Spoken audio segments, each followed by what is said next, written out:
students, welcome back. Today I am Anuradha from DPS Aldwani Lamajor, going to start another topic of the same chapter, cell, the unit of life, right?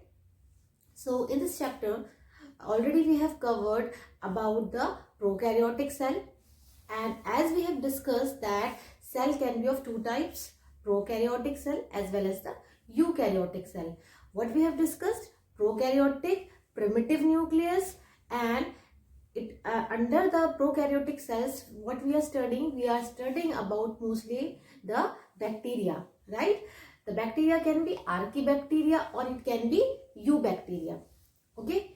And what were the some features of the prokaryotic cells? That they are not having any distinct nucleus, as well as there is no proper nuclear membrane and the membrane bound organelles, right? So here today we discuss about the eukaryotic cell. U means true, okay? If I will split this term, U means true and karyotic related to what? Nucleus. When we are talking about that type of nucleus in which there is a true one, so we will call it eukaryotic cell, right? And in the previous chapters we have done according to the R.H. Whitaker. Okay, according to R.H. Whitaker, he classified different organisms into 5 kingdoms, right? What were the 5 kingdoms? Monera, Protista, Fungi, Plantae and Animalia.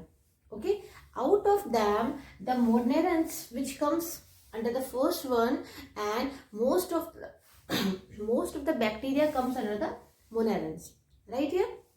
Now, if you move towards the Protista, Fungi, Plantae and Animalia, what you will see that there is a eukaryotic cell. It means that they are having proper nucleus. And again, if we will classify this eukaryotic cell, we can classify into plant cells as well as animal cells. Okay, so we can say plant cells as well as the animal cells. And if we will talk about the Monera as well as Protista, okay, Monera comes under the prokaryotic cells, right? And if you will talk about the Protista, it comes under the eukaryotic cells. Again, we have classified this eukaryotic. Into two. What are they? Unicellular, okay? It can be unicellular or it can be multicellular, right? Or we can classify this eukaryotic cells into two. What are they? Plant cells as well as the animal cells, right here. So already we have done about the Protista. What were the characteristics of Protista? It was what? It is the unicellular as well as the eukaryotic. Okay, as we are going from lower to higher one during the evolution, what happens? These are what? Some characteristics like unicellular, but they are having some more advanced characteristic feature. So it comes under the eukaryotic cell. Right here. Now, these plant and animal cells. Okay. These plants and animal cells, what are they? These are multicellular. What are they? These are multicellular as well as the eukaryotic. And if we will talk about the fungi, okay, fungi, they are what? They are the multicellular as well as the eukaryotic. But some exceptions are there. If you will talk about the yeast, Saccharomyces, what you will find that they are the unicellular one. Okay, so that much we have done, and these are the basic things which we must know here.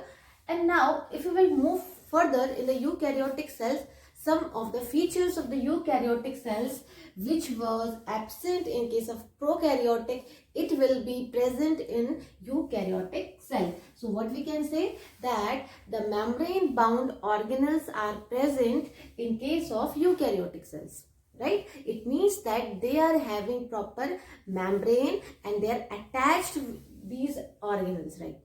Okay, as well as in case of prokaryotic cell, we said that there is a no distinct nucleus.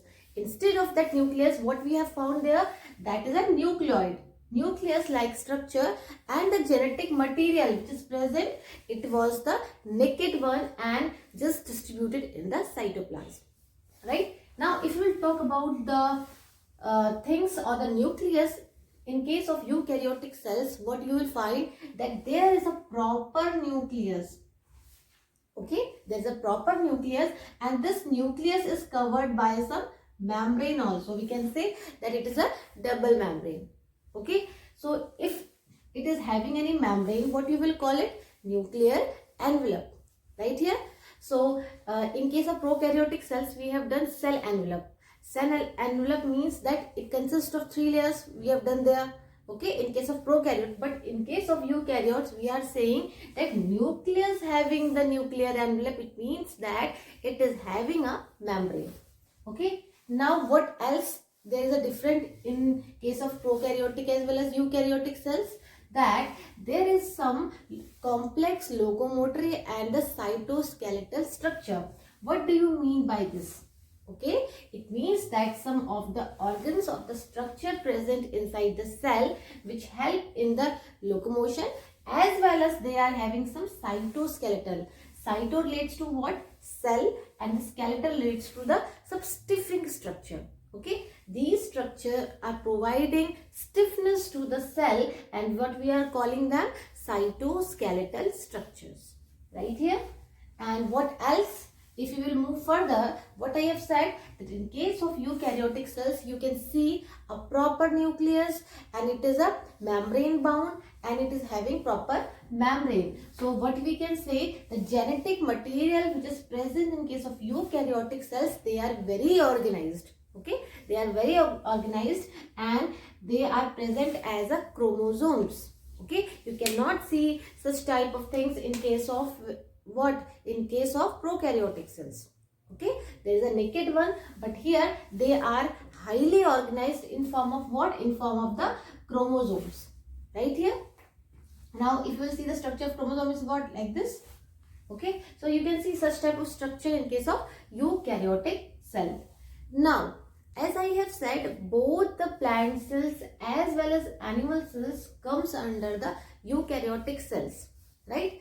So there may be some more difference between this two, plant cell as well as animal cells, as they comes under the eukaryotic cells. Nucleus is defined one, but what are the some other characteristics which is distinguishing the plant cells with the animal cells? So some of the key feature I have mentioned here, and we will study more about it in the further lectures. But here what I mean to say, that what are the different things which distinguishes the plant cells with the animal cell. The first one is the cell wall. Okay, the cell wall which was present in prokaryotic also. Okay, we have seen there, but here in case of plant cells which comes under the eukaryotic cells, they are having cell wall, but you cannot see the cell wall in case of animal cells. Okay, so this is the first feature. And if we will talk about this plastid responsible for what? For functioning the pigments. So you can see this plastid present where? In case of plant cells. But you can, now we will talk about the plastid. Okay, plastid means what? Responsible for some pigment. So in case of plant cells, you can see that this plastid is present while it is absent in case of animal cell. So what is the role of this plastid? They are providing pigments, as well as one more point, this plastid is present also in case of euglenoids. Okay, the euglenoids which comes under the protistans. So under that the plastids are present, but it is absent in case of animal cells. Okay, now comes to the third one, that is a large centriole vacuole. Okay, so what is the meaning of this thing? If I will draw a diagram of plant cells, okay, if I will draw the plant cells, what happens? What you will see, that 90% part of the cell composed of vacuole. Okay, and only 10% is for the nucleus. So we can see that the nucleus is shifted towards the peripheral end. Okay, at the corner one, and most of the parts accommodated by the vacuole. Okay, and this is the feature for only plant cell. In case of animal cells, you can see the vacuole, but it is not that much. Okay, so the large centriole, or we can say large central vacuole, is present where?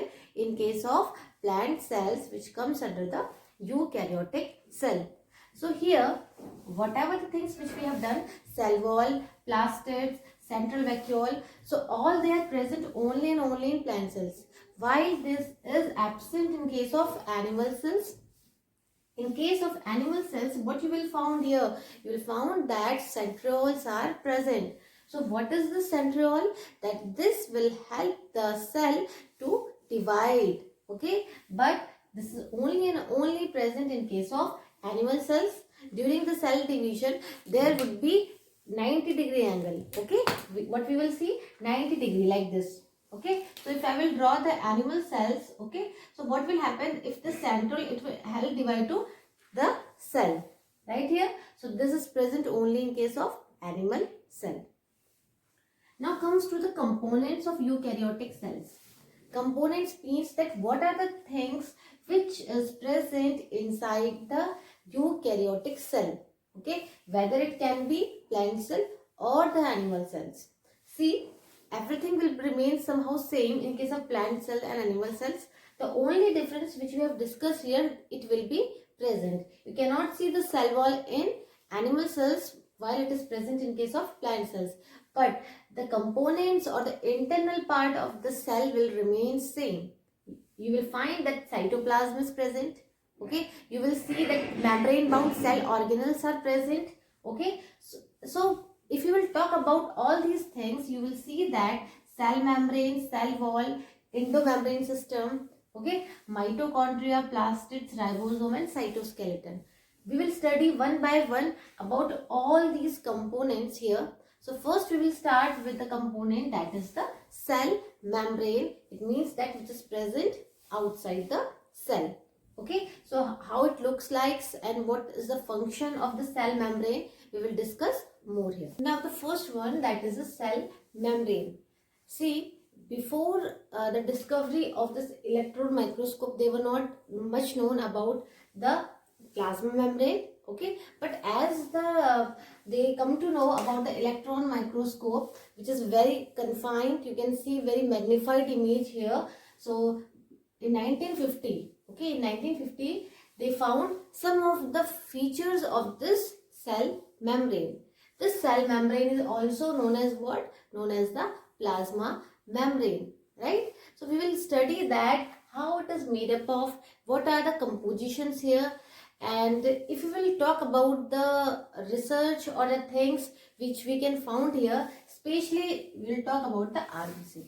RBC is what? Red blood cells. So when they observed the things of the cell membrane, so they found very clear image in case of RBC. Okay, so they took the RBC as an experimental one, or they found the result in the RBC.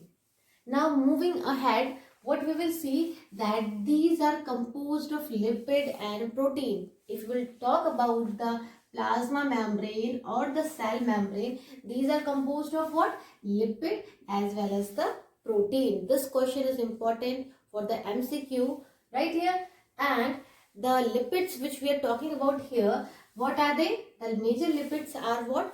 Phospholipids. Okay, what are these? Phospholipids. Phosphor means that phosphate group is present here as well as the lipids. Okay, phospho plus lipids, and they are arranged in a bilayer. It means that two layers are present and these phospholipids are arranged over it. Right here. Now these lipids which we are talking about here, these are arranged within a membrane, and in this membrane what you will see, that two ends are present. Okay, head as well as tail. If I will talk about the head as well as the tail, like this. So what it is doing, it is forming the whole plasma membrane, right? So what will be the head? If we will talk about this head is the polar one. Okay, the head is polar one, and you can see that these are present towards the outer side. Okay, so if I will say this is the plasma membrane, this head is present outwardly, and this is the polar one. As well as if you will talk about the inner one, if you will talk about this tail, what you will observe, that it is protruding inside one. Okay, it is towards the inside, and the head is towards the outer side. And what we have said, that they are forming bilayer. Okay, so same thing you can see here also. Okay, you can see here also the head outwardly and the tail inwardly. You can see that this is somehow like sandwich. Okay, in which some more proteinaceous structure we will find. In the further lecture, we will understand that how they are forming the protein inside it. So here what we have done, that the plasma membrane having bilayer. Okay, they are made up of lipid and protein. They are arranged as a head as well as tail region. Head is outside and tail is towards the inner side. That much, right? Now one term is I have written here, hydrophobic. Hydrophobic means hydro relates to water and phobic relates to we can say to move away from anything. Okay, two terms are there, phobic as well as philic. Philic means for the love, and the phobic means to move away from that one. So what you will observe, that this tail which is moving towards inside one, it is having what type of nature? Hydrophobic. It means that they will move away from the water which is present here. Okay, which is present outside this environment. That's why tail is towards the inner side, right here. And the polar one is what? Which is towards the outer side, and it is providing the polarity. Okay, now if we will talk about the tail. Okay, it ensures that non-polar tail of the saturated hydrocarbons. Okay, non-polar, it means that head is a polar one and tail is a non-polar one. And so if we talk about this tail, what you will see, that it is of saturated hydrocarbons which will protect from the aqueous environment. Okay, so whatever the environment is aqueous, it will protect the membrane. Why? Because it is moving away from that environment. Okay, like this they are protecting it. Okay, as well as along with this phospholipid and all these things, cholesterol is also present in this plasma membrane. Okay, so cholesterol is also present in case of plasma membrane. And this lipid component of membrane, as I have said, it composed of lipid as well as protein. Phospholipid is there. So when we are talking about this lipid, some more structures are present which is known as phosphoglycerides. Okay, it means that some of the fatty structures are also present. Glyceride relates to what? Some sticky structure. So here, along with this lipid, what you can see, that this membrane consists of phosphoglycerides also. So what we have found here, that phospholipids, phosphoglycerides. Okay, and it is made up of lipid as well as the protein here. Now if you will move towards the biochemical investigation, okay, if you go for the biochemical study of this plasma membrane, what you will find, that you said that it is made up of carbohydrate and protein. Okay, it is made up of what? This question is important for the MCQ, that this biochemical investigation shows what it contains. It contains the protein as well as carbohydrate, right? As well as this protein and lipid, as we have done, lipids are also present. So this may vary. This may vary from cell to cell. Okay, this may vary in plant cells, this may vary in animal cells, that what should be the ratio. Okay, so we can say that the ratio of the protein and the lipid, they may vary. And one of the examples they have given in case of human RBC. Okay, it means that animal cells, because we human being comes under the animal one. So in case of human RBC, what they found? They found that 50% of the plasma membrane is made up of protein and 40% lipid. Okay, so it means that the major part is made up of protein and the lesser part is made up of lipid, but somehow they are not that much larger and smaller. Okay, so today here we have done about some biochemical composition as well as some of the features of the plasma membrane. Now in the coming lectures, what we will study? We will study more about the structure of this plasma membrane and some of the more components which we have discussed today, we will study there. Okay, so that's all for today. Thank you.